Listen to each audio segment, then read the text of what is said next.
This conference will now be recorded. So in the last session, we have discussed about the trigger and we have discussed what exactly the trigger, what is the use, why should we go for triggers especially, and what scenarios will enforce you to go to the triggers to be get implemented instead of using the out of the box features given by Salesforce. Instead of using validations, formulas, roll-up summary, workflows and process builders, sharing rules, assignment rules. Instead of using all these rules, okay, why should we go for these triggers? Yesterday we have discussed. Because what are the features we have discussed as of now as part of configuration, in every feature there are some limitations. Okay, there are some impediments are there, okay, which we can't cross, which we can't go ahead. There are some blockers are available. Because of the blockers, we are going to be using the help of triggers. By using triggers, we can implement all the custom functionalities whatever you want, which can be able to automate certain business processes. But already we have discussed when coming to the trigger. Trigger is nothing but a custom Apex code, okay, which will be executing automatically based on some events. Based on some certain events, you can able to file your trigger code. As of now, we are writing the code inside the class. It may be a normal class, it may be a dash class also. We are writing the code, and then that code we are invoking manually. How? By using execute anonymous window, or by using the button click on a Visual Force page, or by using the with the help of a feature called as scheduling also. But now I don't want to execute manually by my own. I don't want to execute based on some specific scheduling process. I would like to execute automatically based on some events. Based on some events, I would like to file some piece of code to be get filed so that it can perform some operations internally inside my Salesforce objects. So at that time, if you want to file some piece of custom code based on some events, you can use the help of triggers. So trigger is a custom Apex code. It is also a custom code which we are implementing through Apex programming, but this code we are not invoking manually, we are making it automatic based on some events. Okay, so that we can indicate at what event this code has to be get filed. Depends upon your requirement, we can specify that event also. That means the situation also when the trigger has to be get filed. Okay, now. So now in this case here, when coming to the trigger, we are going to be invoking the code based on some events. Now, so either before or after, both before or after, both. That means trigger is having the capability to fire the piece of code before the event or after the event. Okay, the facility is available. Trigger is the only feature which is having the capability to fire some actions, okay, based on that either before or after the specific event. The facility is available. Now, so in this case, how can we find the triggers? How to write the trigger? We'll see practically. Okay. If you understood the theoretical concept of trigger, writing the piece of code is very, very simple. Without the theoretical concept, you can't understand the practical of trigger. Okay. Now make a note of this one. Triggers.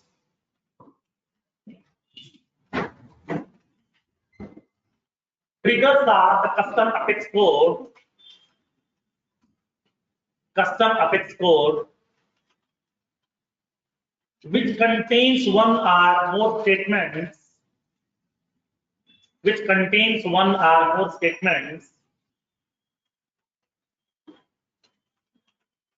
to be executed automatically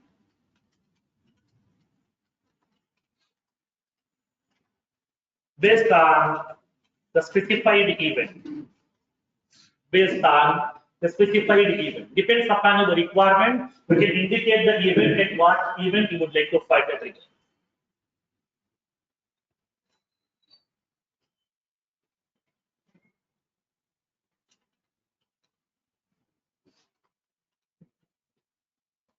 Benefits. What are the advantages of triggers basically? By using trigger, what kind of operations you can achieve? DML operations are the DML operations we can do. Okay. Email notifications also we can do. Okay, that is also comes under DML. Validation. Okay. Complex validation rules, deduplication processes we can implement. Okay. So all these processes. That means with the help of the triggers, we can able to implement the complex validation rules, complex business logics, and then complex transactional flows. So we can implement some complex operations with the help of trigger. If it is a simple operation, then we need to come to the trigger. We can use any of the existing out of the box feature. But in this case, if the out of the box feature is not supporting, then only we can go with the help of triggers. Okay, now make a note. By using triggers,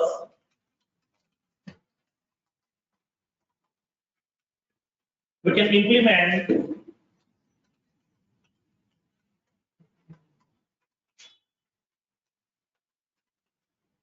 complex validations,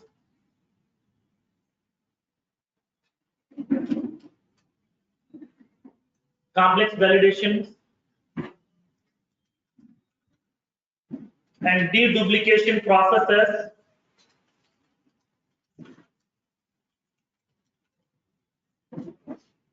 deduplication processes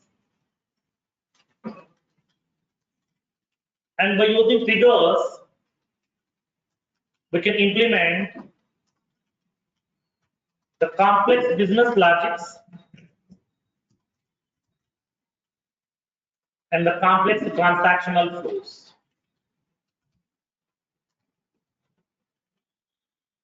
We can implement the complex business logics and the complex transactional flows also we can implement with the help of triggers.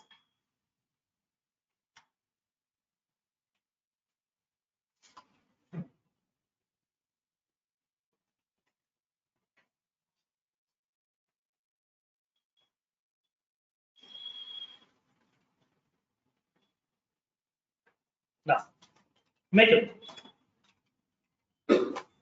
Trigger can fire either before or after the specified event. Before or after the specified operation. Based on that operation, either before the operation or after the operation also, we can fire the trigger.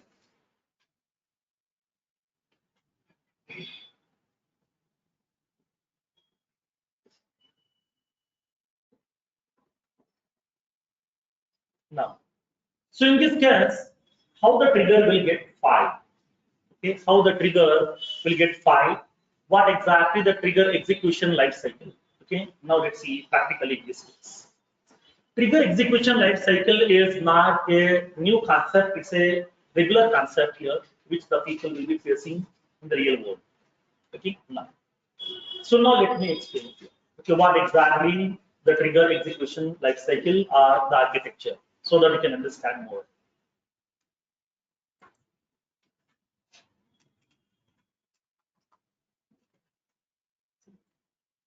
Come to a general scenario. For example, assume that this weekend I'm planning to attend a marriage function. Okay, this weekend I'm planning to attend a marriage function. So during that occasion, I want to present a gift. So I want to buy a gift, okay, by visiting any one of the gift shop.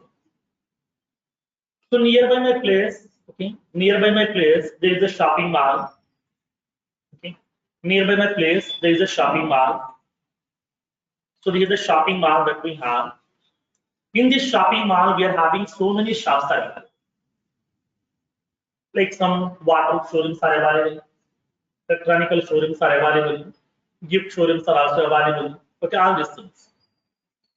So now I would like to visit any one of these the gift showroom available inside my shopping mall in order to buy a gift. So we have so many shops are available inside the shopping mall.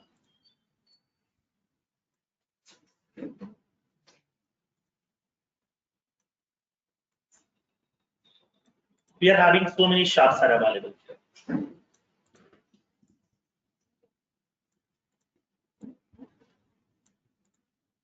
Now, so many shops are available inside the shopping mall. So now for this shopping mall, okay, we are having an entry gate. There is an entry gate is available for the shopping mall.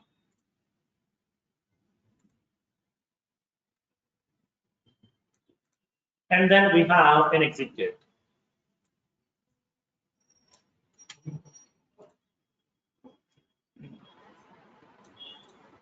Okay, so we have two gates are available. One is an entry gate.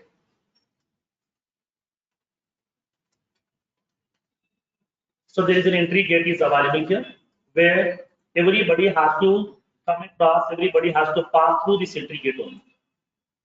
Whenever if anybody wants to enter into the shopping mall, they have to pass through this entry gate. If anybody wants to come out from the shopping mall, they have to pass through this exit gate. We are having this exit here. Through this exit gate, everybody can able to come across. They can come out from this. So in this case, when coming to the shopping mall, okay, this shopping mall is belongs to a particular person, or it may be belongs to a builder also, or it may be belongs to an organization also. Okay. So now this is the shopping mall that we have.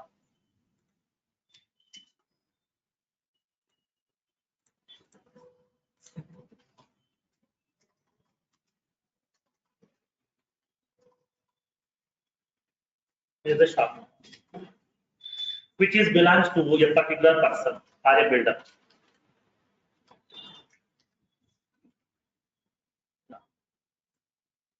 It may be belongs to a particular person or a builder.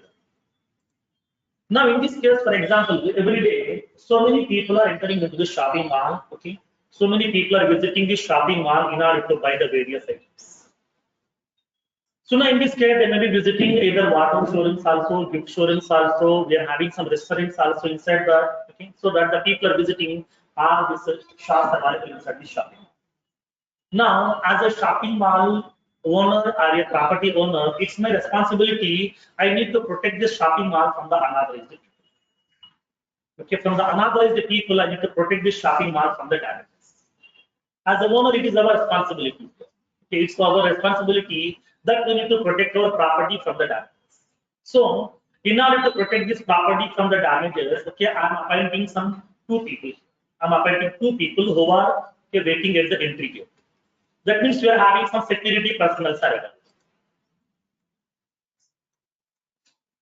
We have the security personnel available.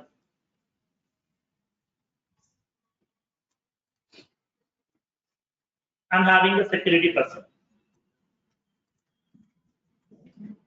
I'm having the security personnel. Okay. Two people are available at the entry gate, and the two people are available at the exit gate also. At the exit gate, we are having two security people are available.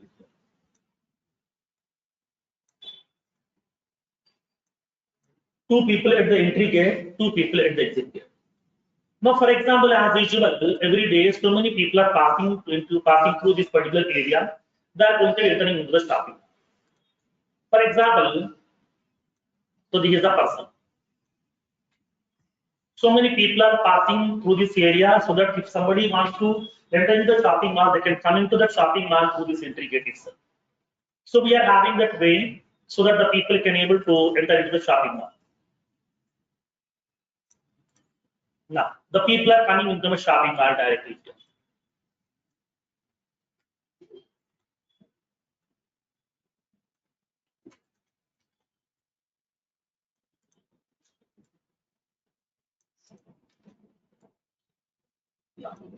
The people are entering into the shopping mall. Whenever they are going to be entering into the shopping mall through this entry gate, okay, directly can enter or do we need to come across to the security people? Security. That means what? Whenever you are trying to be entering into the shopping mall, okay, immediately a security person will be getting alerted. Okay, immediately security person will be getting alerted. They won't allow you to enter into the shopping mall directly. Okay, they won't allow you to enter into the shopping mall directly here because they would like to cross check you whether do you have any unwanted items along with you or not. Do we have any bats armor? Do you have any pistols, bombs, guns, knives, like this kind of things? Of course, the people may not be having that. So because of the security reasons, they would like to protect. So now here in this case, the security person will be getting alerted immediately. They won't allow you to enter into the shopping mall. They are going to be moving you to a security counter. They will be having a security counter is available here. They're having a security counter. So here the security counter is available.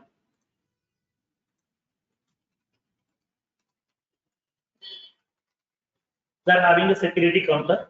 Immediately, they are going to be moving you to the security counter.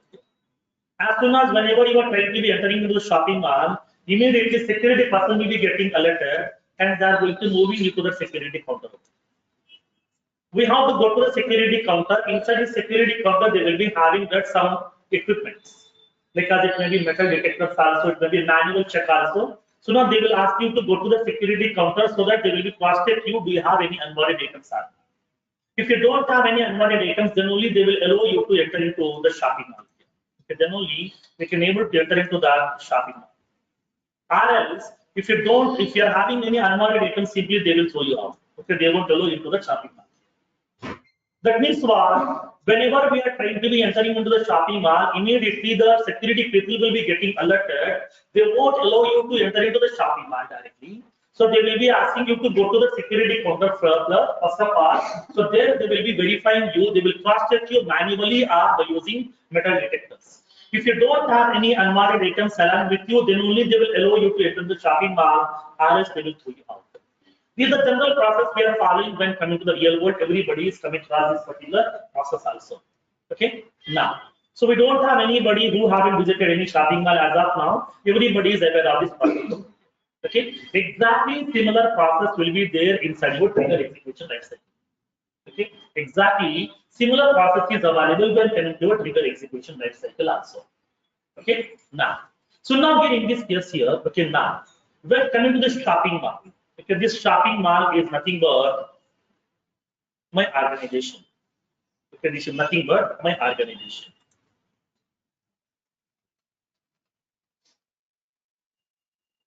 This shopping mall is nothing but my organization. So whatever the shops are available, these are nothing but my objects. This is nothing but my object. The people who are entering into the shopping mall, okay, those are nothing but the records. Okay, records. And then the people who are protecting you to enter into the shopping mall directly, these are triggers. Okay, the security persons are nothing but the triggers, which will be firing automatically whenever a new record is trying to be entering into the object. So here they are going to verify the security counter. Okay, there is nothing but a security counter is available. This security counter is called as the magic table. Okay, it is nothing but a magic table. And then what are the equipments they are using inside the security counter to cross-check the people? Those are nothing but the business logic. Okay, that is nothing but your business logic, which is used to validate the people over there. So now validation should be always done at the magic table level. I think you are aware of magic tables. Anybody is aware of database, Oracle, SQL Server?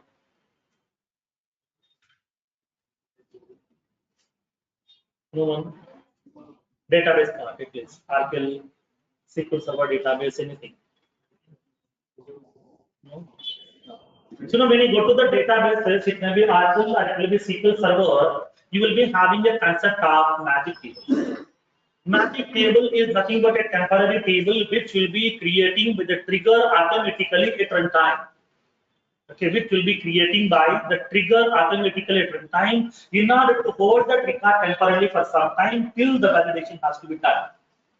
Okay, till the validation has to be get done on the record has to be get wait some place. For that one magic table will be getting prepared by the trigger dynamically at runtime. So in this case, when coming to the magic table, okay, magic table is nothing but a temporary table which will be created dynamically at runtime, which will be holding the record. Once the validation has been done, it will decide whether record can be acceptable, record can be cancelled. Once it has been deciding the operation, then automatically magic table will be getting released.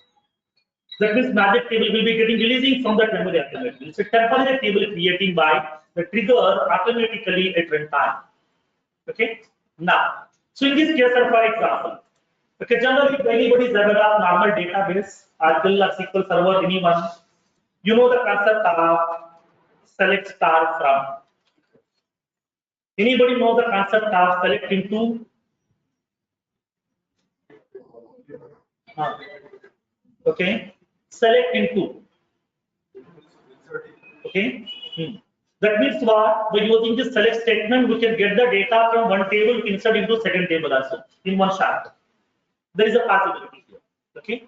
So now by using that select into statement, we can get the data from one table. Based on that data, based on the table structure, dynamically we can build a table again. We can dump the data. So that means we can take the backup copies also with the help of the select into statement as part of data. Okay, so now internally the magic table will be generating because of this. Okay, select into statement.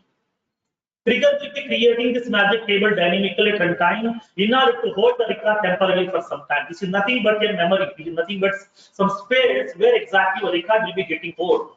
This is nothing but a table. When you go to your databases, you will be having two magic tables. One is inserted. Second one is deleted. Two magic tables are available with the name inserted and then deleted. Magic table names are always starting with the symbol hash. Hash is indicating it's a temporary table. Okay. Magic table name will be always starting with hash. Okay. So which is indicating that hash in the case, that means if the table name is starting with a hash, it is indicating it is a temporary table, not permanent. Okay. It's a concept of internal databases. Now, in this case, when coming to the Salesforce also, Salesforce is also going to be having a magic table in the form of collections. So, in this case, whenever the users are going to be trying to be creating the record inside the table, immediately trigger will be getting fired. The trigger is going to be not allowing you to insert the record directly. First of all, record will be moving into the temporary place that is called as a magic table. These are also called as context variables. These are also called as context variables, where we are using 4 context variables. We'll see that concept also today. And then inside the context variable, the record will be getting holding. Once the record is available, we'll start applying the business logic on each and every record one by one. If all the records inside this particular insertion will be satisfying the conditions, then only records will be getting inserted. If any of the record is failing, the validation will be cancelling the whole transaction automatically. Okay. Same concept is available like as your security people. That means as part of my Salesforce instance, trigger is nothing but a security person which I am appointing on the top of the object. Trigger will be always sitting on top of the object. Whenever the user is trying to be creating the record, always every record has to pass through the trigger. So there is no chance to escape. You may creating the record by using any manner.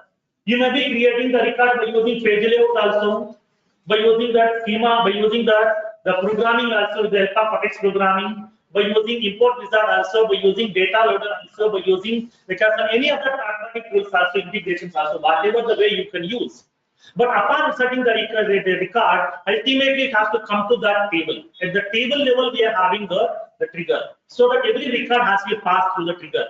There is no chance to escape from the trigger. Always whenever you are trying to be inserting the record, the trigger will fire automatically, which will be preventing the record to insert directly. First of all, it has to validate that information based on the business requirement. So it will be moving the record into a temporary place. From there, we start applying the validation on each and every record.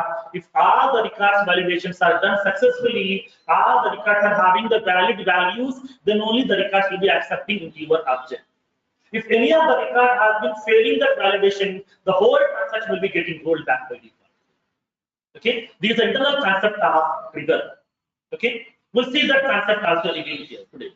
Now, so in this case, what happens whenever I'm going to be creating some records inside the object, my triggers will be getting fired. Suppose, for example, come to this scenario in this case here. Okay, come to this scenario. So whenever I'm entering into the shopping mall, okay, then when this security people will verify you. After entering into the shopping mall or before? Before entering into the shopping mall, they are going to cross-check you first. Okay, do you have any unwanted items? Now, before leaving the shopping mall, they will cross-check you one more time. whether you have paid the amount for all items which are collecting right now or not. They would like to cross check. These are the security people who are going to keep on protecting the property from the damages from the unauthorized people. Like the similar way, I want to apply some triggers on top of my object, which will be keep on validating the data. Whenever the users are going to be inserting some records, updating some records, deleting the records, I would like to validate those things. For that reason, as administrator of that particular organization, I can't sit in front of the system always in order to keep validating the data by my own. For that reason, I'm going to be delivering that responsibility. I'm delegating the responsibility to my trigger. So instead of my presence here, my trigger can do the validations by its own. So that we are going to be automating those business processes with the help of triggers. So that when coming to the trigger, triggers are going to be firing automatically based on some event. Based on some event means what? Based on some occasion. Like for example, suppose if it is a table. In the table, what we can do, what kind of operations we can do? Insertion. Insert is nothing but one event. Updation. Update is nothing but one event. Deletion, that is nothing but one event. And deletion, that is nothing but one event. That means what? These are four basic operations generally we can do on the object records. So that whenever we are inserting the record, we can do some validations. Upon updation, we can do validations. Upon deletion, we can do some validation. Upon restoring, we can do that validation. So at that time, to perform that operation during this, to perform some validation during these operations, we can use the help of triggers. So that trigger can be able to fire based on some specific events. What are the various events are available as part of trigger? Now let's see. Basically, trigger can be able to fire on any one of 7 events. Okay, as part of triggers, we are having 7 events are available. Okay, now the first event is before insert, second one before update, third one before delete, fourth one after insert, fifth one after update, sixth one after delete, seventh one after undelete. These are the 7 events are available on which my trigger can able to fire. Trigger can fire on any one of these 7 events.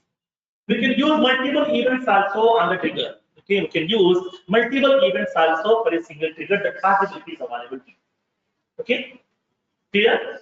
Now make a note of this one.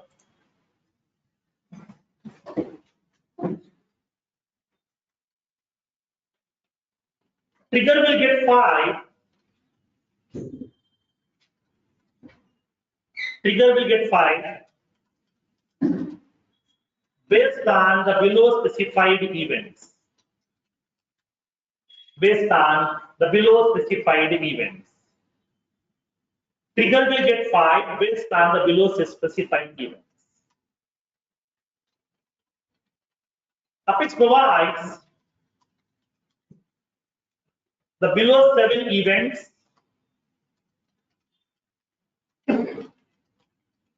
for the trigger. The first one is before insert. Second one is before update.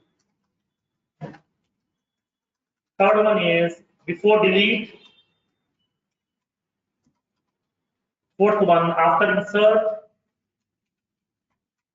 Fifth one after update. Sixth one after delete. And the 7th one after undelete. So these are the 7 events are available on which my trigger can able to fire. Okay, these are the 7 events on which my trigger can able to fire. It's a common question in every interview. What are the various trigger events available? Okay, so trigger is having 7 events before insert, and then you can say directly before insert, after insert, before update, after update, before delete, after delete, and after delete. Okay. In each and every event, we are performing some certain operations. We'll see in detail of each and every event one by one. Okay. Now, let's see the syntax of the trigger. Whenever we are going to be creating the trigger, every trigger should be associated with an object. Okay, like as your workflow. Okay, like as your workflow, like as your process builder here also, every trigger should be associated with an object. Okay, every trigger should be associated with an object. On a single object, we can create multiple triggers also. Okay, multiple triggers also, there is a possibility. But generally, we won't suggest to go with multiple triggers on a single object because there is a certain drawbacks are available. We'll see.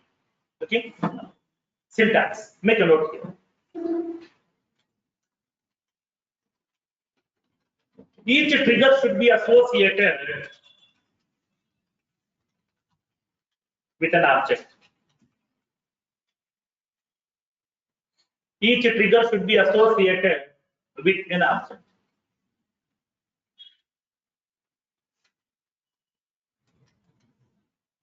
An object can have one or more triggers. An object can have one or more triggers. Not only one trigger, we can able to have multiple triggers on a single object also. That possibility will be available. But there is a best practice that we used to follow to have only one trigger per object. Why we see that concept also? Why can't we create multiple triggers? If I'm creating multiple triggers, what will be the problem? We'll see that concept also. And then we'll see the concept of logicless trigger also. What exactly the logicless trigger, where exactly we can build the logics, we'll see practically. Now, let's make note of that syntax here. Trigger, trigger name, on object name. Here we can specify the events list. What are the events on which this trigger has to get filed, we can specify. And here we have to write the business logic.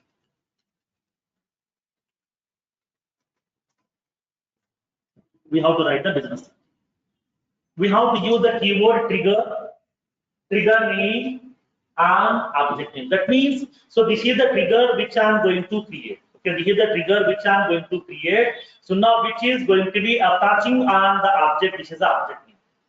Because I already told you every object can have associated with an object. Every trigger should be associated with an object. Sometimes they will raise the question, can I create a trigger on the two different objects? No, that is not possible.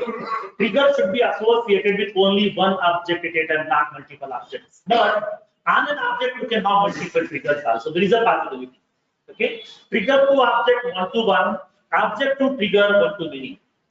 So whatever the triggers you are going to create, all the triggers information will be storing inside an object called as Apex trigger object. Apex trigger is a standard object in Salesforce where exactly all the triggers information will be getting resides. Okay, all the Apex triggers information will be storing inside an object called as Apex trigger object. Okay, now, so now here in this case, now make a note of this one. Some example. Like as I want to create a trigger on my account object. How can we create a trigger on my account object now? For example, trigger, account trigger, and object name. Account, we can specify the events.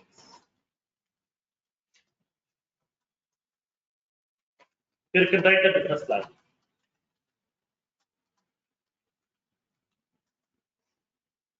For example, I want to create a trigger on my position object. So trigger, position trigger, and position underscore underscore C. We can specify the events list.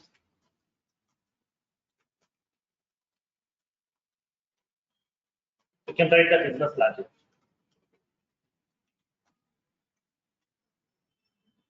So upon creating the trigger, we have to indicate what will be the name of the trigger and then on what object you are creating the trigger and when the trigger should get filed. Can we include multiple events? Yes, that's what I'm giving the events list. We'll see. How to specify the events, we'll see.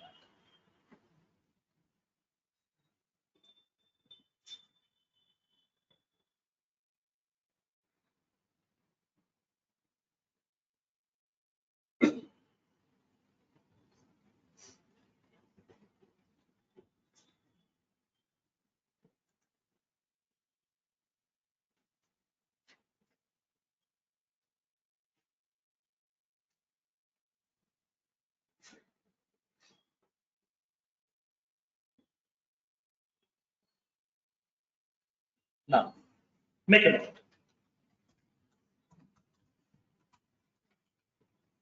All the triggers information will get resides inside the object affects the trigger. Now tell me, whenever I'm going to be writing some trigger code, definitely it will be storing inside a file, right? Then what will be the file extension? .apxt, right? So now Apex classes will be having .apxt. Okay, C means class. If it is a trigger, it will be having the extension .apxt trigger. Okay. Each trigger code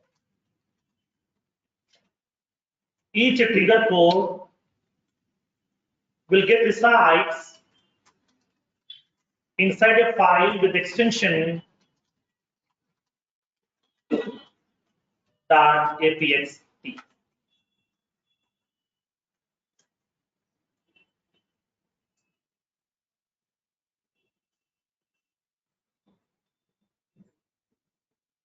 Undirect triggers in APHC. Undirect triggers in APHC. No, you can't write.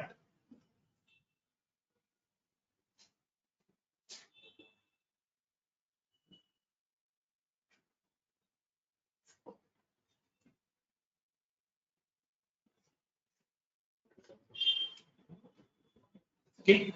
Now, so inside the trigger, can I use DML operations? Yes. Can I use SQL queries? Yes, everything we can able to perform. Now, make a note. Inside the trigger,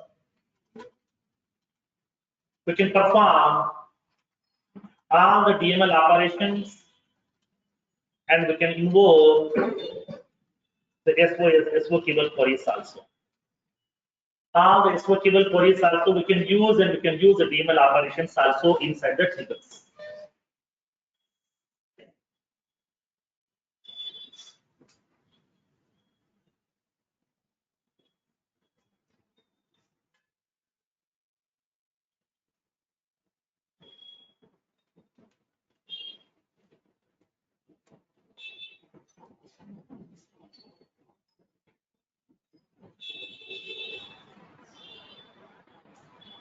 Screen is visible to the last row. Is it visible, or else come to the front?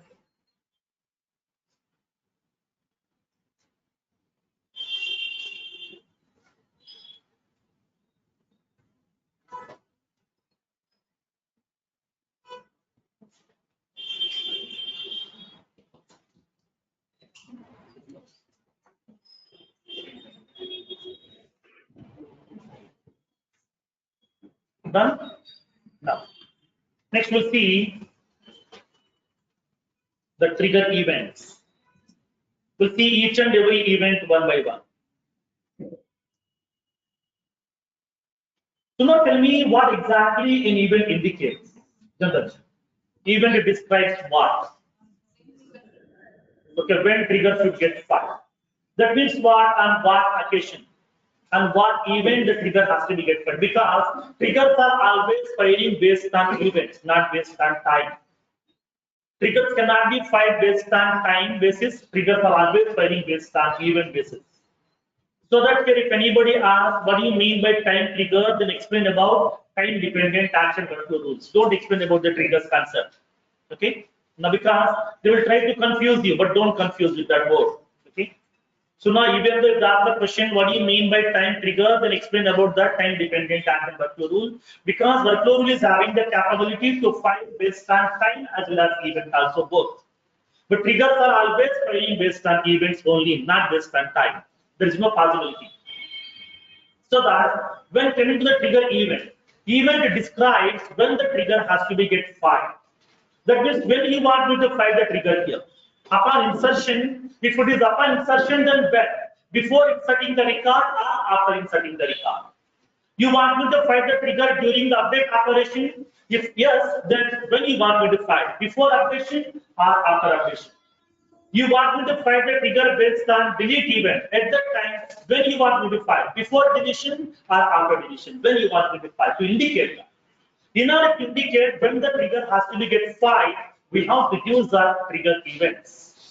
Trigger event is clearly describing, trigger event is clearly indicating this is the occasion on which the trigger has to be get fired. Either before insert or after insert, before update, after update, before delete, after delete, or after undelete. At what situation, at what occasion, the trigger has to be get fired, that will be indicated by the trigger events. Now, let's make a note of this one. Now, the trigger event. Trigger event indicates,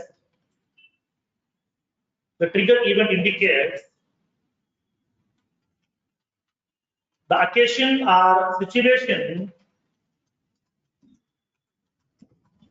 when the trigger should get fired. It indicates the occasion or the situation when the trigger should get fired. That means at what occasion or at what event trigger has to be get fired, that will be indicated by the trigger event. So now as part of trigger events, we are having how many trigger events? 7 trigger events are available. Okay, now let's see each and every event. The first one is before insert. Second one, after insert. Don't write all, write just the first one, because I am going to go in detail of each and every event one by one.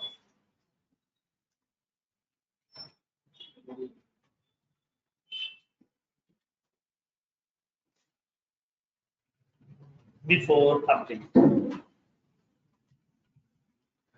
after update, before delete, after delete, after. So in trigger, you are having much critical topic. Okay. So now you'll be having more concepts are there as part of trigger. Okay. The more theoretical parts are available. You have to discuss each and everything. If you understood this theoretical part, then only you should be able to write the trigger code. Okay, it's difficult to understand.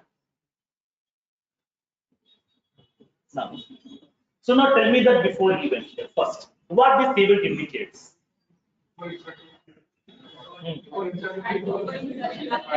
Okay.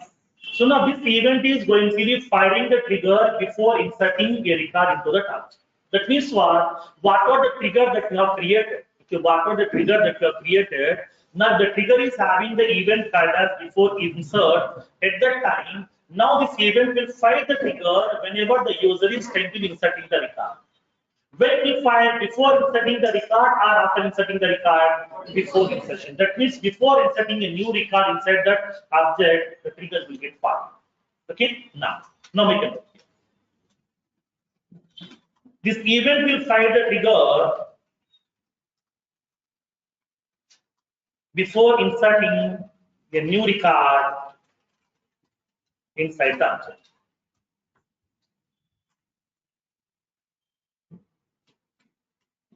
This event will fire the trigger before inserting a new record inside the object.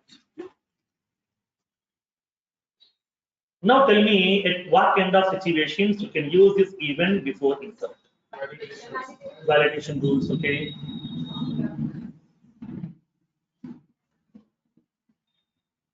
Validation rules. Formulas are always executing once a record has been created. After. Okay. We can implement the validation rules. Okay, duplication elimination mechanisms we can implement. Okay.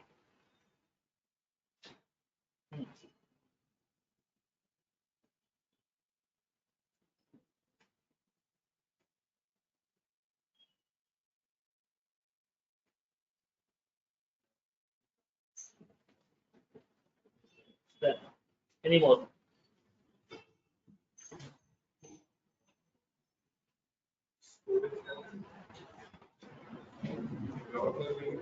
Sorry?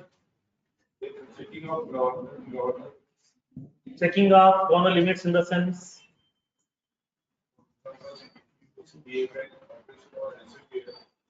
So it is the governor limits 100 and 150 and 100. Okay.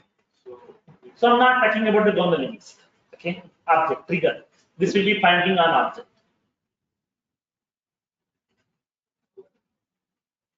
For example, I'm inserting a record into my object. In my profile level, okay, in my profile level, on that object, I don't have any access. Can I insert the record? Is it possible to insert? That means what? Before inserting the record, first of all, Salesforce will verify whether this particular user is having the rights to insert a record in this object. That means it will go to the profile level permission. In the profile level permission, it will go to that respective object. In that object, it will verify whether you are having the create permissions available. You will be having 6 permissions. Okay, you will be having 6 permissions on each and every object. What are those 6 permissions? Read permission, create permission, edit permission, delete permission, view all, modify. 6 permissions are there. Now, in this one, upon creating the record, what is the permission is required for me? To create the record, what permission we need in the profile level? Create permission. Okay, now we'll verify for the object level, create checkbox has been selected or not. Salesforce will verify. When it will be verifying before inserting the record. When you try to perform any operation inside your Salesforce instance, first of all, it will go to your profile. It will verify in the profile level, do you have the permissions on that object to perform this operation or not? So that here we can verify the profile level permissions and the object level permissions by using the before insert event. Okay. In the before insert event, we'll verify your profile level permission, object level permissions also. Okay. Next, one more thing. It will verify your field level permissions also. For example, here I'm having 20 fields are available inside my object. We have 2 users, myself and he is the second user. He is the administrator, I'm a normal user. So now he is having the access on all the fields inside the object because some 20 fields are there. In my object, he is having the access on all the 20 fields. So I'm having the access on only 15 fields right now. But the remaining 5 fields, I don't have the access. Upon creating the record inside that object, okay, from passing the field value also it will verify whether I'm having the access on that field access or not. Whether I'm having the right access on that field or not. Not only verifying the object level permission, it will verify the field level permissions also. If you're having the field level permission, then only we can able to pass the value for that field or else we can't supply. Okay, so that before insert event, okay, we can able to write the business logic to do the validations, to implement some complex validation rules like the deduplication processes. We can implement the code to verify the profile level permissions, object level permissions, and then field level permissions. All these things we can able to verify with the help of before insert event. Okay, clear? Because here in the entry point of view, okay, directly they will ask, okay, now at what situations will you use this before insert event? Generally, nobody will discuss all these things. Okay, directly they will go with that. What is before insert? Okay, after insert, before update, after update. Simply they will explain that concept here, but they won't go in detail. But when you go to the entry point of view, these kind of questions are very, very common. Okay, at what situation we can go with that before insert event? Okay, at that time, what we can say? What are those situations we can use that before insert? Validations, complex validation rules like as deduplication processes, profile level permissions, object level permissions, and field level permissions. In this case, we can go with the before. Okay, now make a note of this one.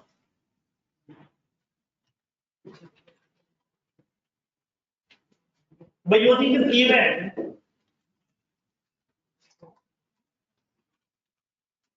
we can implement the validations. We can implement the custom validation rules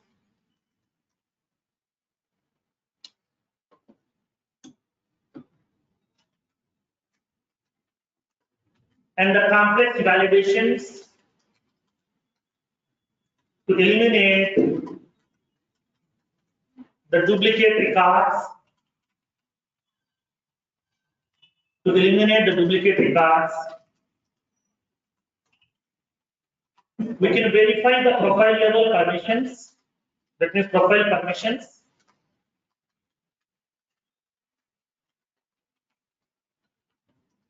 Object level permissions.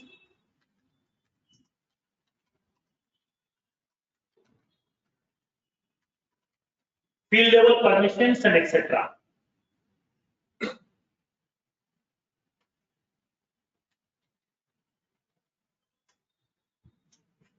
So in this kind of situations, you can go with that, okay, before insert event.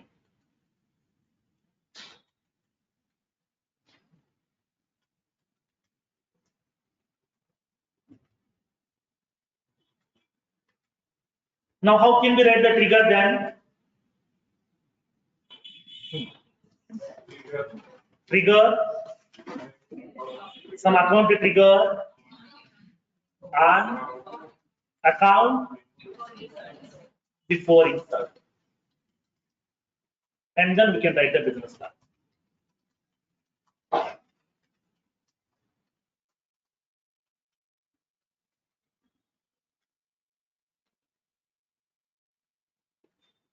Upon giving the trigger name, just to use that object name also, so that we can understand on what object this trigger has been created. For our understanding, okay, for our easy convenience, we are going to be giving this kind of naming conventions. We can give any name, trigger 1, trigger 2, trigger 3, whatever you want, you can provide, no problem. But if you are looking into the trigger name, then you can't understand on what object the trigger has been created. For that reason, just by looking into the trigger name itself, we can understand. Okay, to which object the trigger is associated. Next one.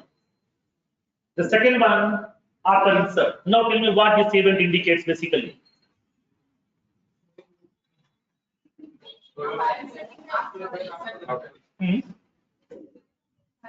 It will fire the trigger when after inserting the record inside that object. That means once the record has been inserted inside the object, then the trigger will fire. Not before, okay, it will be purely after. Okay, now. This event will fire the trigger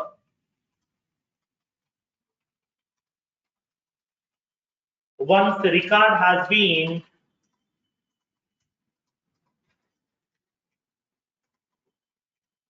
inserted inside the object. Inserted into the object.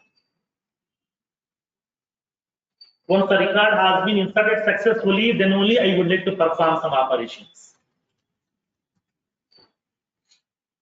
Now tell me at what kind of situations you can use this after insert. Okay, roll-up summary, formulas, email notifications.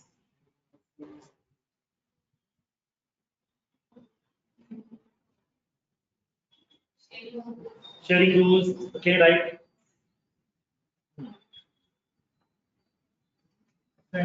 Assignments, rules. Email output, that is nothing but email notifications, okay? Field updation. Field updation you can do at any point of time.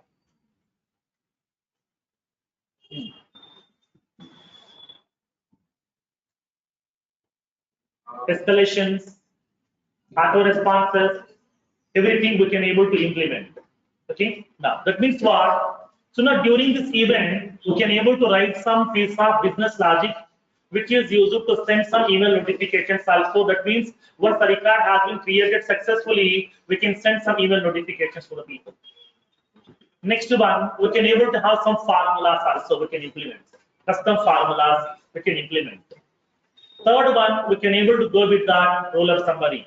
Okay, roll-up summary functionality. That means what? Whenever a child record has been created successfully, after creating the child record, I want to update the count of the child to the parent.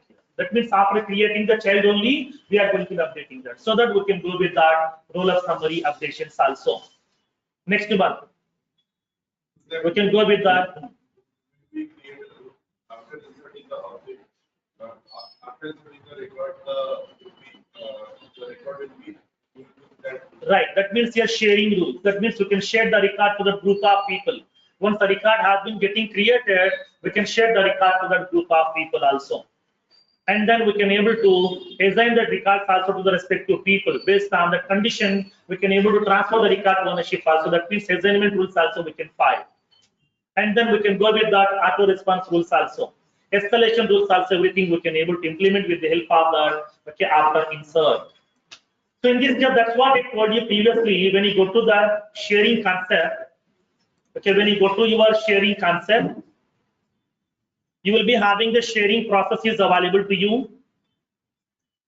As part of sharing mechanism, we are having manual sharing, automated sharing, Apex sharing. That means once that through Apex programming also we can able to share the record to the people with the help of triggers. So now this is the event which is going to be used to write the trigger. Once the record has been inserted, if the record is meeting some specific condition, I can share the record to that respective group of people.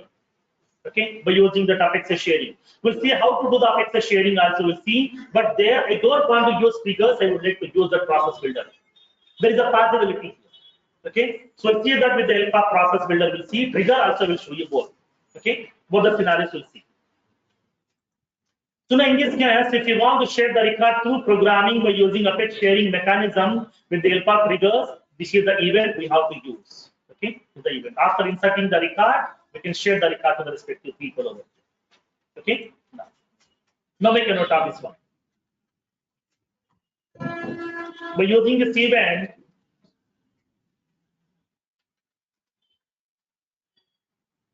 we can send the email alerts.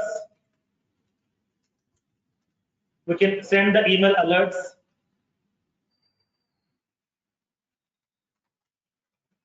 We can prepare the custom formulas.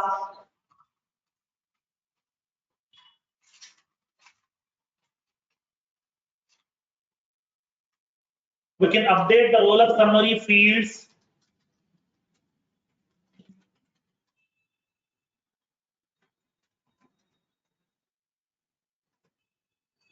And we can implement the Apex sharing.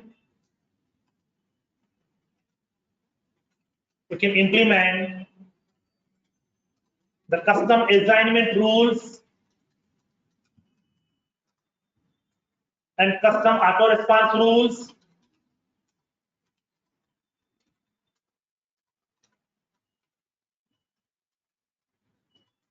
Escalation rules, etc. All these operations we can able to implement with the help of this after insert event.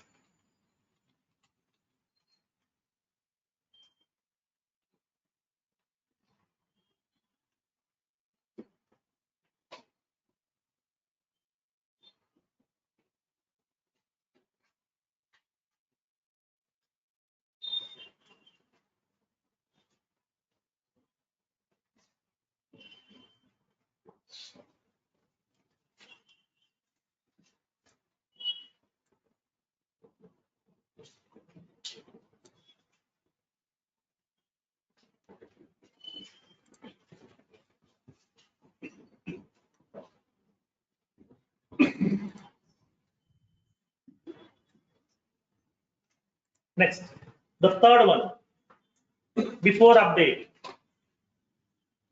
So what exactly the before update event? What is the use? Now when the trigger will fire, if I am using that event as before update.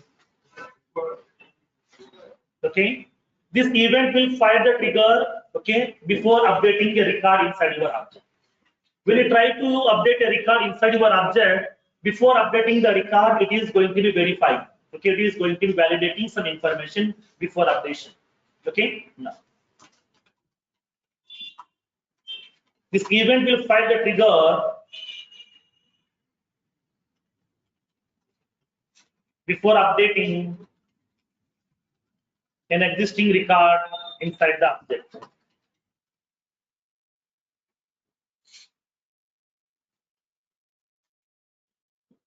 Now tell me at what kind of operations you can use this before update event.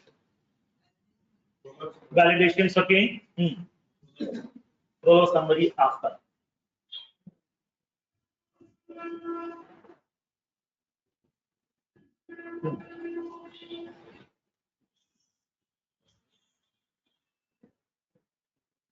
Tell me at what situations we can go with this before update.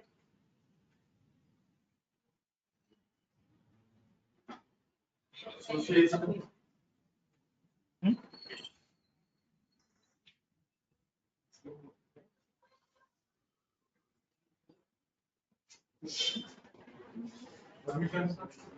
Permissions, okay. No, that will be always after, not before. Sharing, formula, roll-up summary, escalations, auto response, assignment, workflow, process builder, always after, not before. Only validation before.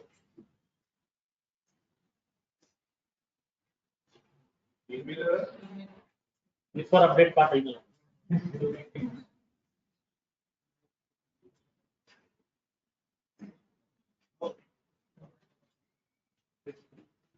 For taking permission to the other. Okay. At the time they correct the email, it will be updated that like there should be some need. You can take the permission, that is okay. Okay, profile level permissions will verify. Profile level permissions, object level permission, field level permissions, validations, custom validation, deduplication processes also we can implement. That means the record I'm updating. Already one record is there with the name some Ramesh Kumar, second record is some Pawan Kumar. I'm opening the Pawan Kumar record, I'm changing the name to Ramesh Kumar again. At that time, it should not accept that. That means before updating the record also into the object, I need to validate whether do we have duplicate records are available or not. So in this case, what are the things that we are implementing as part of the before insert? Almost all the things we can do with help of before update also. Because when you go to the validations, validations will be getting filed on before insert as well as before update also, both. Okay. Now, whenever you are updating the record inside the object, we can verify. So whether this user is having the rights to update the record inside this object or not. So it will go to the profile. In that profile, it will go to the object level permission. In that object level permission, it is verifying edit permission is available to you or not. Okay, from the 6 permissions, it will verify edit permission. Do you have the rights to modify the record values or not? If you're having the rights, then only your operation will be getting completed, or else it will show the message is insufficient privileges. Okay, don't have the rights to modify the record values. Okay, now, so now here in this case, for example, so now this person has created a record. He has shared the record to me here. Okay, he is the owner of the record. I'm just the end user. Now, whenever he's sharing the record to me, he has granted read-only permission. But when you click on the edit button, what we can do? Can I able to modify his record? No, he has granted what permission? Read-only. I'm trying to editing the record. So at that time, Salesforce will verify whether myself is having the edit permission on this record or not. How it will verify? Where it will verify this information? No. Object. What is that object?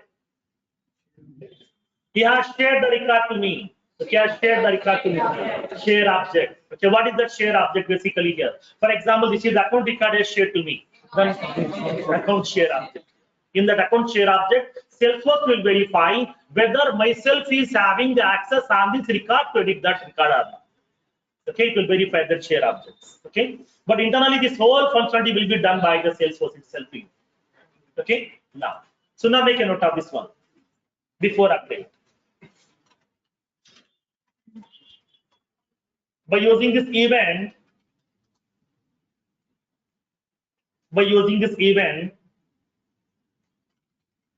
we can perform the custom validation,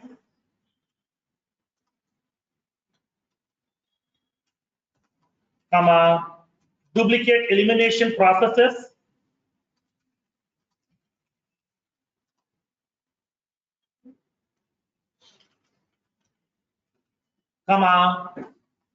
verify the profile level permissions,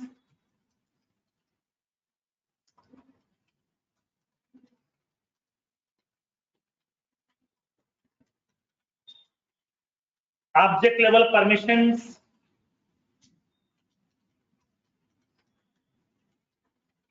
field level permissions, etc.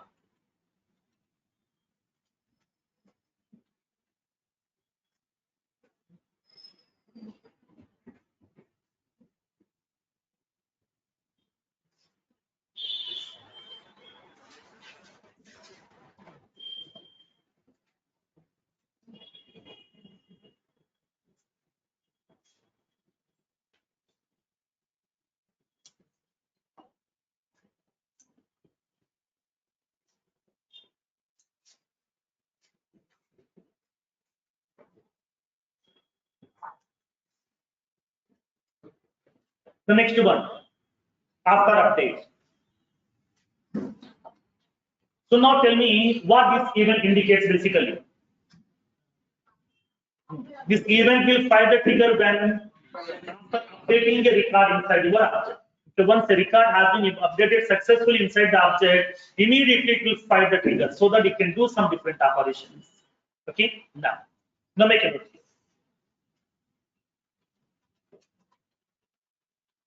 This event will fire the trigger once an existing record has been updated successfully. Once the record has been updated successfully. Now tell me at what kind of situations you can go with this after update event. All operations like as your after insert, similar kind of way. Once the record has been updated successfully, I want to send the email alerts. I want to prepare the custom formulas also. And then roll-up summaries also we can able to update. And then we can implement the effective sharing also. Assignment rules, auto response rules, escalations, all these things we can implement.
Done. Next one. Before delete. Then what this event will indicate basically, this event is going to be firing the trigger on before deleting a record from the object. Before deleting the record from the object, first of all, my trigger will be getting fired. It can do some different operations for me. Okay, now this event will fire the trigger before deleting an existing record from the object.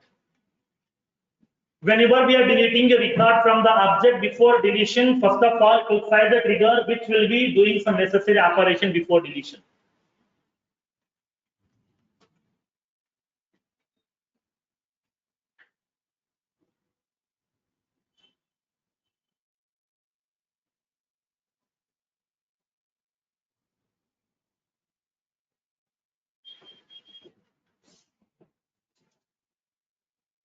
Now tell me, like what kind of situations you can go with this before delete event?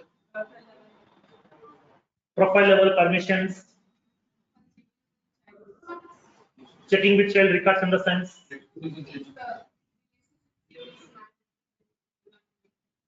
Okay. That means what? For example, I would like to have the association between the two objects. I have two objects. One is parent, second one is child. Between these two, I have mapped lookup association. Okay, there is a lookup association between these two objects. As part of lookup association, upon deleting the parent record, what is the functionality? Only parent should be removed, child will be existed as it is. But my requirement is, I want to remove the child records also along with the parent. What we can do then? Will it allow? It won't allow. When you make that lookup field as mandatory, when you try to remove the parent record, if the parent is having any child, parent record will not be allowed you to remove. No, I want to remove. Along with the parent, child also should go. Okay.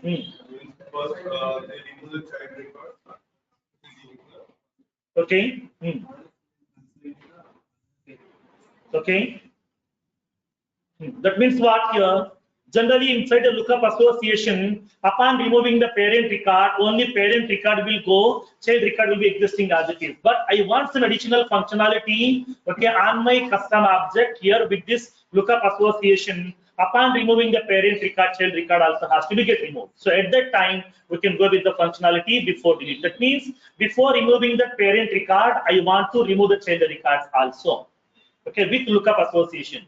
If it is a master detail association, it will be taking care by Salesforce itself. For the lookup, we can implement with the help of this before delete. This is the functionality has been given by Salesforce between account and the contact by default.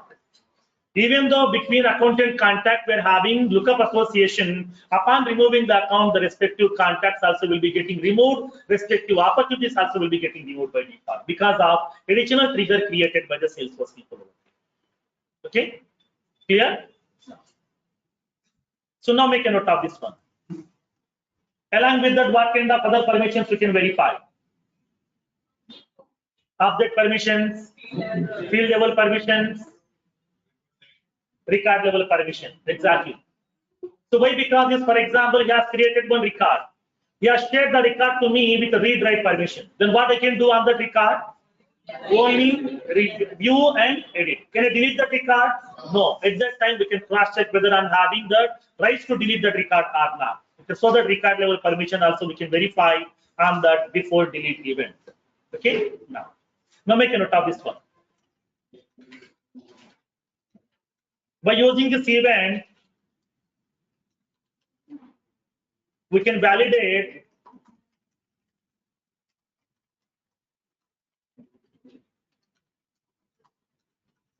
profile level permissions,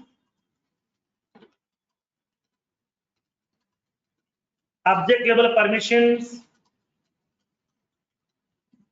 field level permissions, and the record level permissions.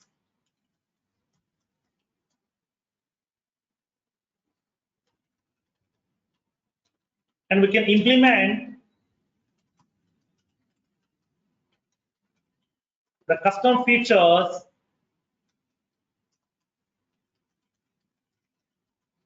to remove the child records upon removing the parent record in lookup relationship.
Next, tell me, next one, after delete event.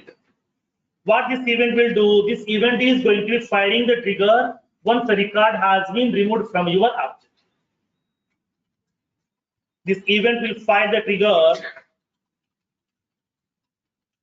once an existing record has been removed from the object. Once the record has been removed completely from the object, then if you want to perform some operations, then we can go with the help of like a trigger which is having the event after delete event.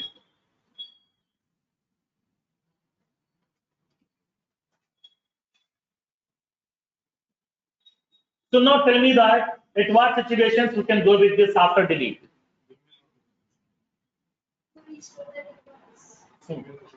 To whom? Record is already gone, nothing is there with me. To whom you can send the email notification.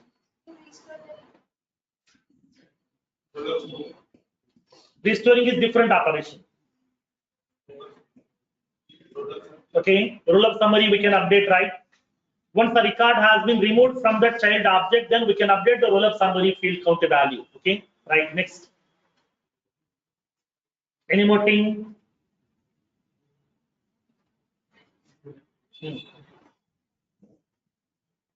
So now by using this after delete event, we are going to be updating the role of summary field value. Okay.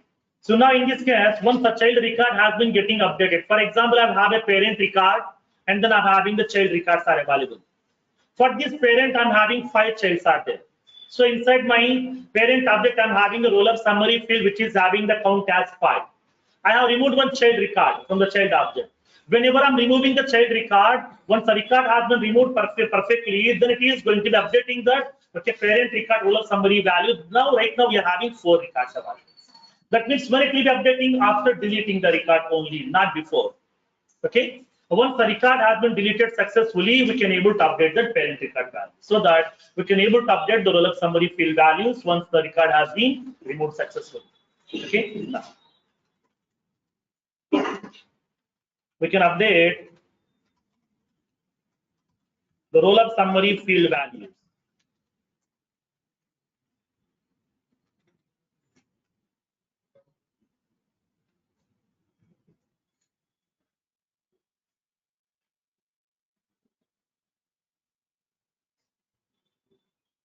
Next one, after undelete.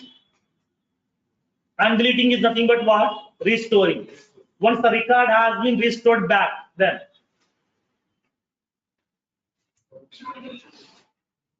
after restoring. Roll up summary, okay. Again, same story. Okay. Restore the related records back. Okay. Again, find that sharing rules, assignment rules, escalation rules, auto response rules, all these things.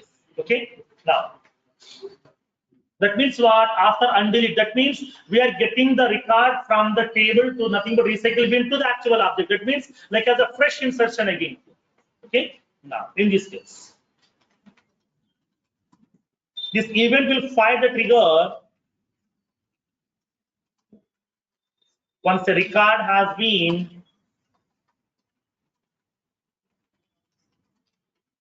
restored back to the actual object.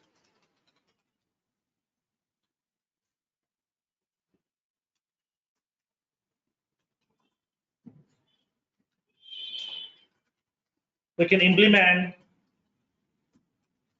the roll up summary field updates. Come we can restore the related child records back to the object. We can file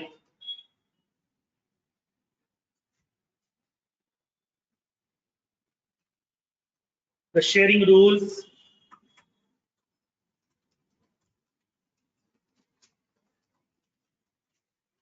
assignment rules, auto response rules, and escalation rules, etc. So these are the total 7 events are available inside the trigger, and each event will be having its own significance, and each and every event can do some different operations. Depends upon the operation which you are going to do, we have to select that respective event for your trigger.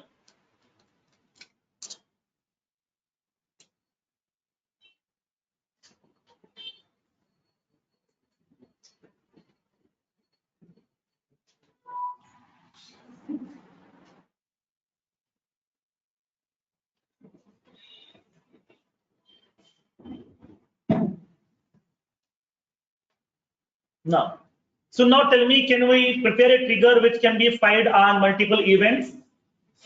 Yes. How can we use this one? Trigger, I'm indicating that account trigger and account.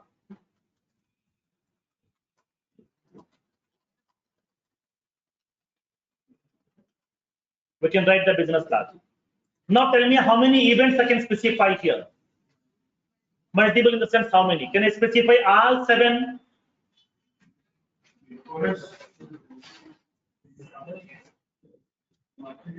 Yes. So now the trigger can able to fire on all these events also. Okay. The trigger can fire on all these events also. There is a possibility. You can specify all 7 events inside that trigger.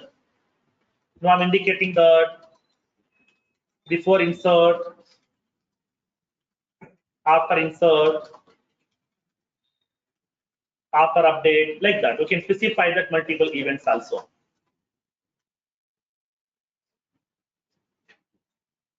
Upon specifying the multiple events, you have to segregate the events by using a separator comma.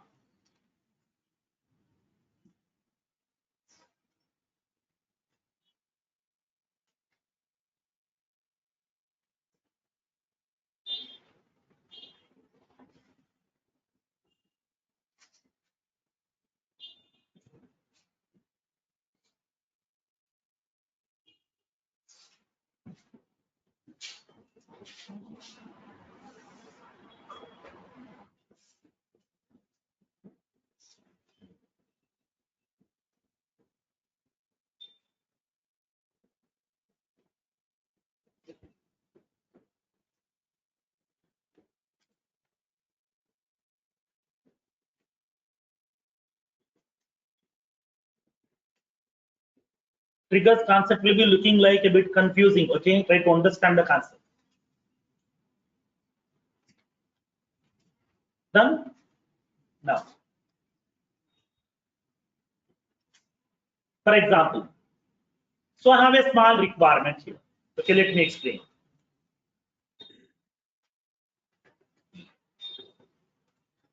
Assume that I have 2 objects.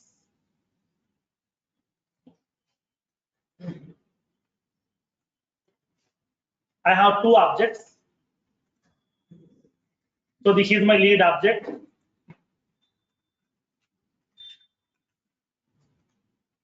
I'm having another object.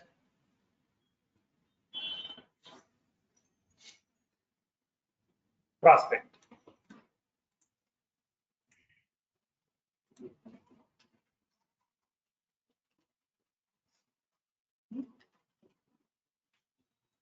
I'm having 2 objects are available. One is lead, second one is prospect.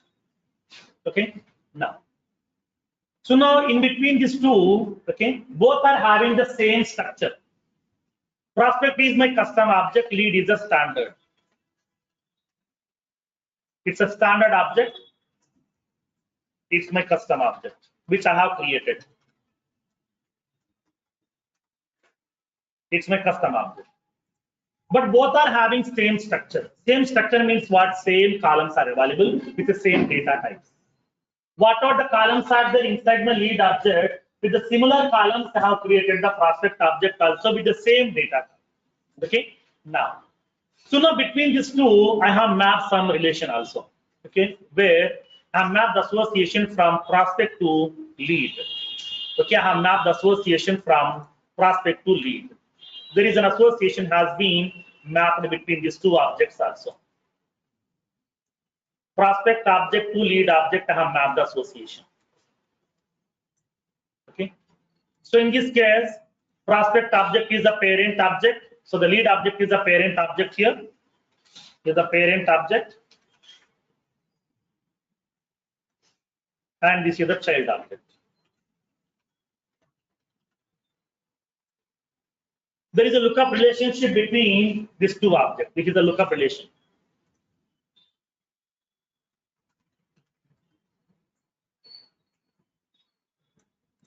Okay. So I have two objects are available. One is lead, second one is prospect. Lead is the parent object and the prospect is the child object, which are having the association with lookup relation. Okay. Now my requirement is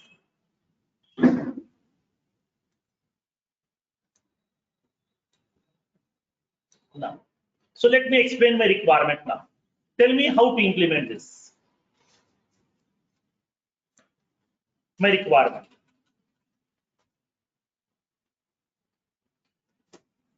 Now, as a requirement one, whenever I'm creating the lead record, okay, upon creating the lead record, inside my lead object, I want to make email ID field, phone number field should be mandatory. Okay. Now, we need to make the email and phone fields should be required upon creating the lead.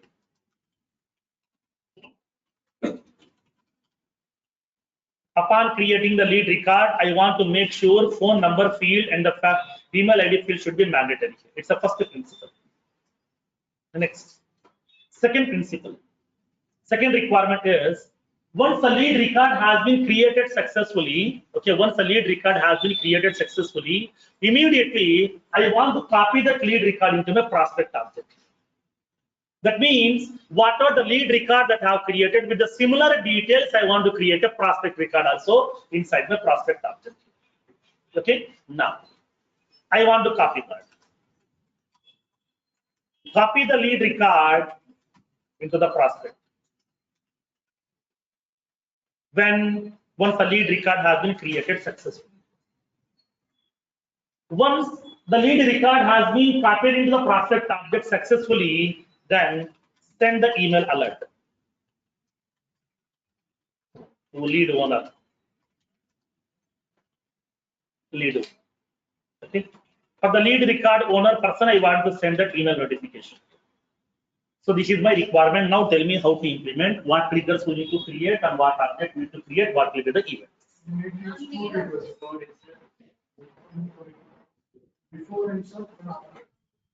Before insert and okay.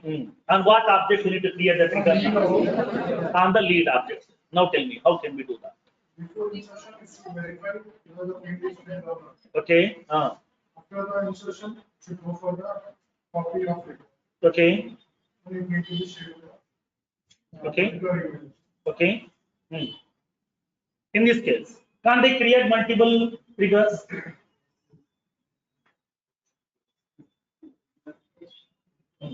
Yes, we can.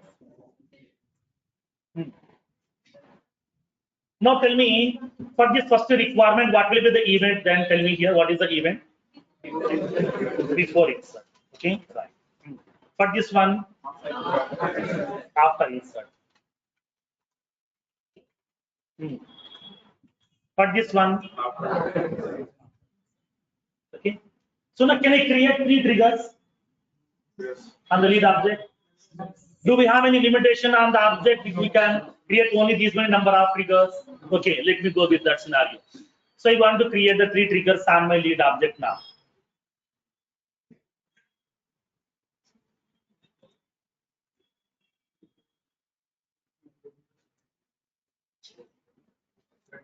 I'm creating 3 triggers. Trigger, lead trigger on what object? Lead object. What is the event? Before insert.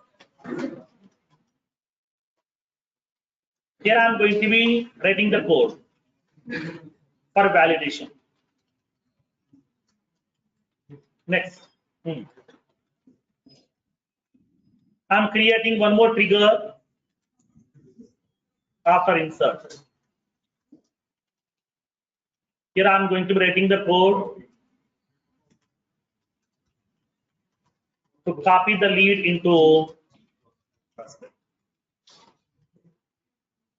I'm creating one more trigger. This is also firing on after insert. I'm writing the code to send email alert. Can't be write like this, so 3 triggers can't be right. I'm a lead after. Yes. Any problem? Why? Why? What is the reason? Why should we go for only one trigger for an object? Because which one we want to discuss? Three triggers we want to create. It will confuse me. Which one we want to discuss? Same trigger name. Same trigger. Trigger name may be different. Okay, for example, the lead trigger 1, lead trigger 2, lead trigger 3. Okay, 3 triggers are there. Trigger names are different. Okay. As per the requirement, what we need to do, as per the requirement process, first of all, we have to validate. After inserting the record, we need to copy the record first, then only we can able to send the email notification. If I'm writing this 3 triggers with the 3 different names, for example, here I have given only one name here, lead trigger here. Okay. If I'm having lead trigger 1, 2, 3, anything, you can give some different names for each and every trigger. We can't create 2 triggers with the same name. For example, here I have given by mistake, I have given the same name. So now 3 triggers are there with the different names. Okay. Now this is the trigger 1, lead trigger 1, and the lead trigger 2, lead trigger 3. Whenever I'm going to be having this, okay, the multiple triggers on this particular single object.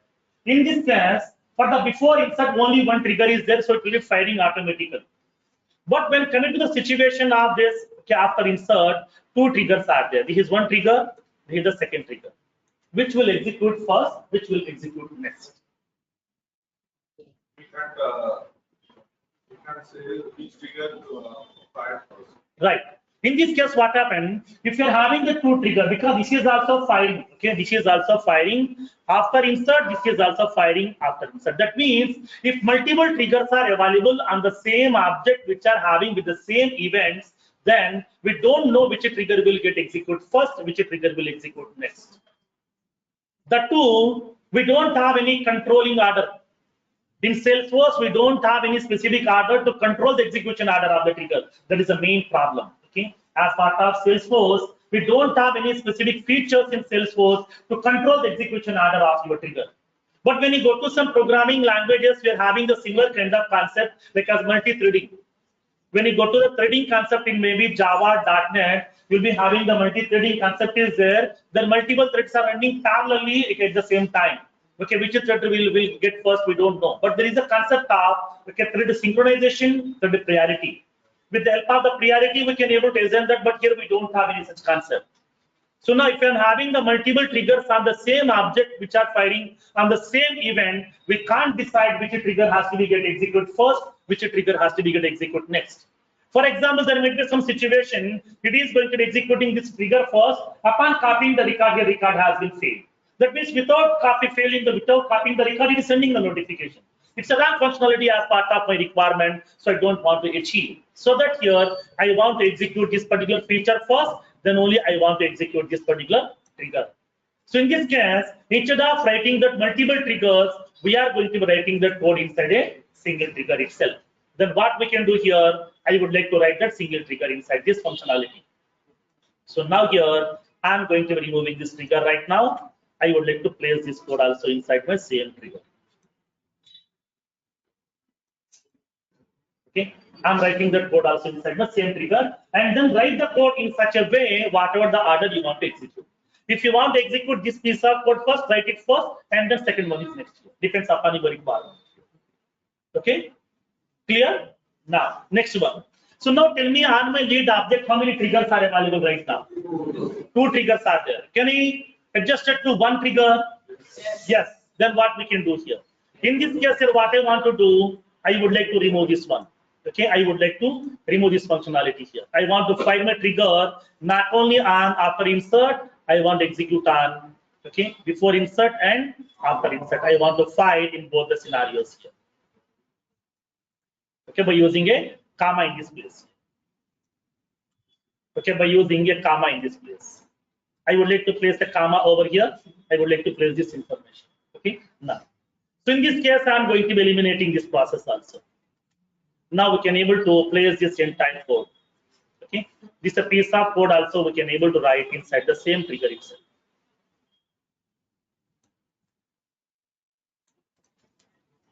Okay, that means what, instead of writing the multiple triggers on the single object, we can able to write only one trigger. Now here the problem will get arise.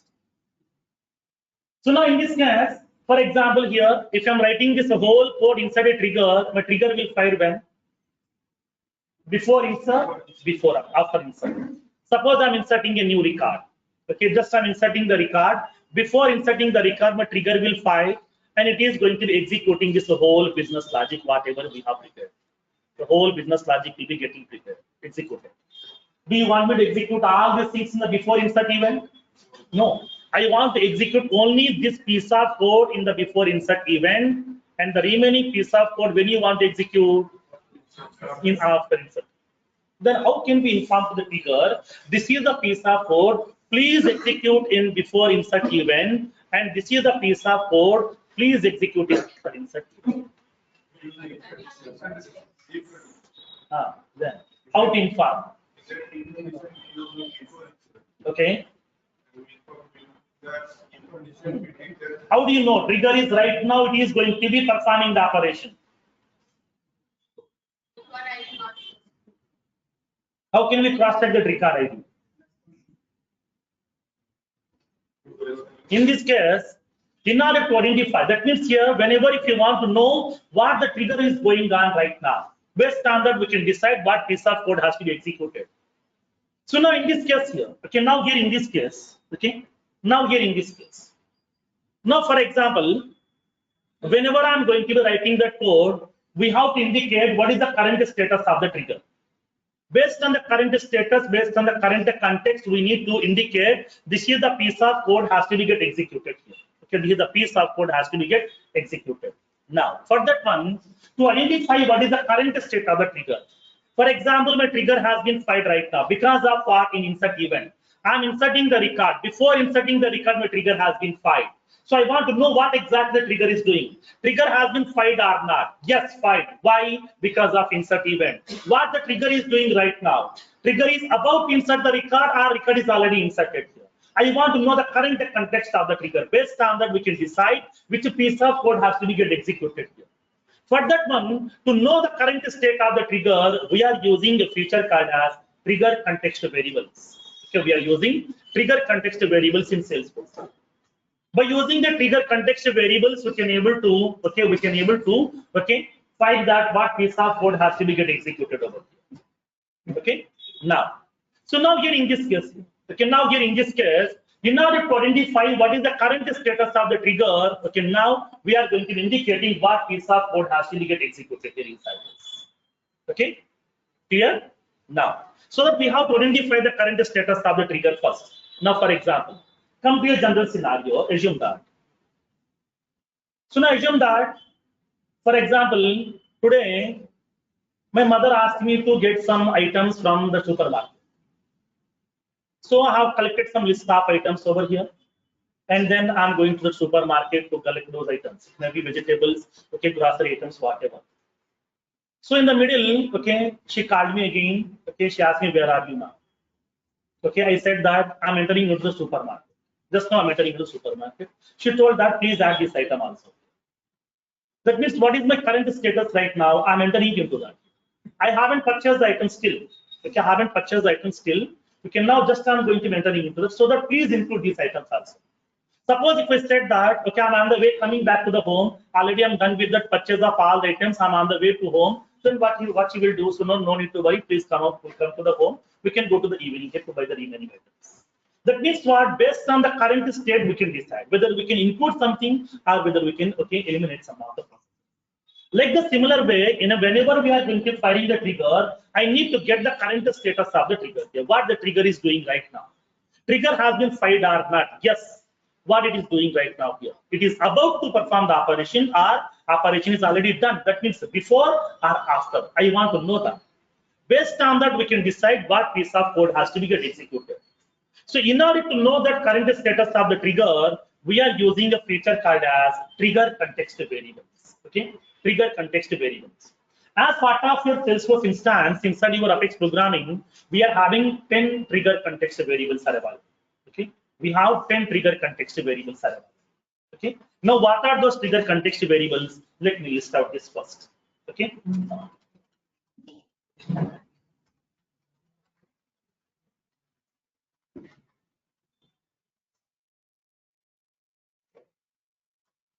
Trigger context variables. Now, trigger context variables are used to identify the current status of the trigger, so that we can indicate the piece of code to be get executed.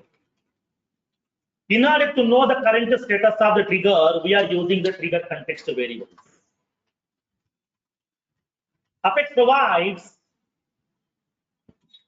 the below 10 trigger context variables.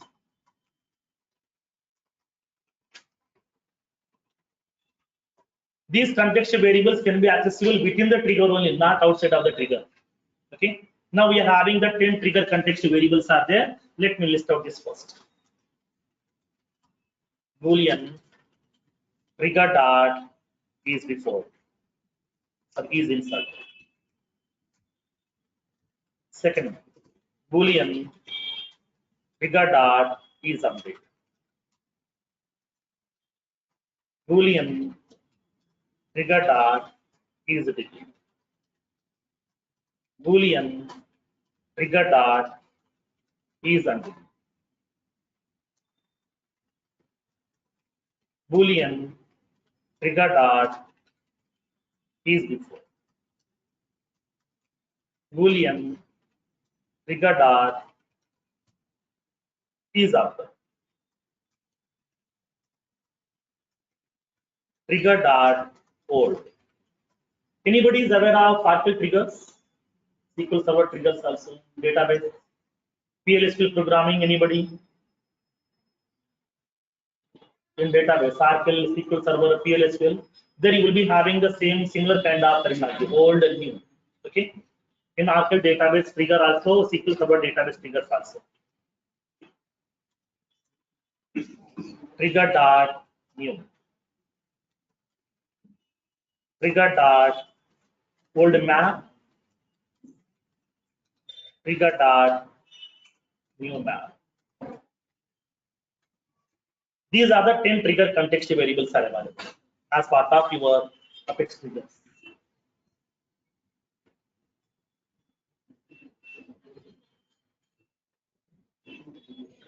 If you know these 4 trigger context variables, then only you should be able to write the trigger code, or else it will be difficult.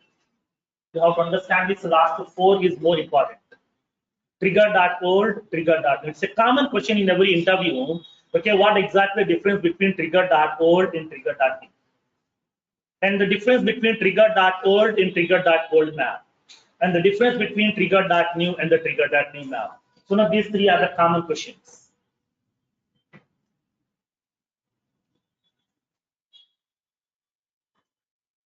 Okay. So what is this the trigger context variables and how to use?